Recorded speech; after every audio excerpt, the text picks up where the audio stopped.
अगर हिंदू दीपक कुमार जैसे आ गए तो बीजेपी की सत्ता हिल सकती है। ये लाइन किसी आम कार्यकर्ता की नहीं है, ये बयान है एमआईएम प्रमुख असदुद्दीन ओवैसी का। सवाल ये क्या सच में एक नाम एक चेहरा पूरी राजनीति को चुनौती दे सकता है? ये कहानी सिर्फ कोट द्वार की नहीं है, ये कहानी है सत्ता, सिस्टम और उस डर की जो सवाल पूछने वालों से लगता है। ओवैसी ने कोट द्वार के दीपक कुमार का खुलकर समर्थन किया है। उन्होंने कहा है कि अगर दीपक कुमार जैसे हिंदू सामने आए, संविधान की बात करें, बराबरी की बात करें, तो बीजेपी आरएसएस की सरकार टिक नहीं पाएगी। अब रुकिए, यही पहला सवाल उठता है, क्या आज की राजनीति में संविधान की बात करना बगावत हो गया है? क्या बराबरी की आवाज़ सत्ता के लिए खतरा बन चुकी है?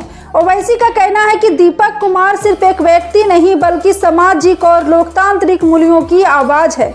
और मतलब यहाँ पर साफ है, धर्म से ऊपर संविधान, पहचान से ऊपर इंसान। लेकिन सवाल ये है, क्या सिस्टम ऐसे लोगों को आगे आने देता है या फिर उन्हें चुप कराने की कोशिश होती है?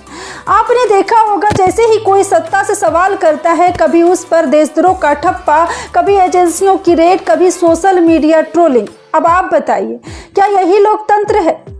ओवैसी का बयान आते ही सियासी हलकों में हलचल तेज हो गई है। बीजेपी और आरएसएस पर सीधा निशाना साधा गया। लेकिन दिलचस्प बात यह है, बीजेपी की तरफ से अब तक कोई आधिकारिक जवाब नहीं। सवाल यह है, चुप्पी क्यों?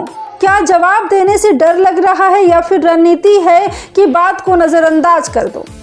दोस्तों, राजनीति में चुप्पी भी एक बयान होती है। ओवैसी ने कहा है कि देश को ऐसे लोगों का साथ देना चाहिए जो संविधान की बात करें, लेकिन ज़मीनी हकीकत क्या है?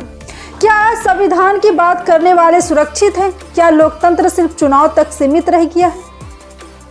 आपको याद होगा, जब किसान सड़कों पर थे, जी हाँ, जब छात्र सवाल पूछ रहे थे, जब बेरोजगार का मुद्दा उठा, हर बार सिस्टम असहज हुआ। अब सोचिए, अगर दीपक कुमार जैसे लोग बड़ी संख्या में सामने आ जाए, धर्म के नाम पर नहीं संविधान के नाम पर राजनीति करे, तो क्या सत्ता का संतुलन नहीं बदलेगा? यही डर ओवैसी में झलकता है और शायद यही डर सत्ता को भी लगता है। जी हाँ, लेकिन एक और सवाल है, क्या ओवैसी का बयान सिर्फ राजनीति रणनीति है या वाकई वो एक बड़े सामाजिक बदलाव की बात कर रहे हैं? आप क्या सोचते हैं? कमेंट में जरूर लिखिए। दोस्तों, राजनीति आज दो हिस्सों में बटी दिख रही है।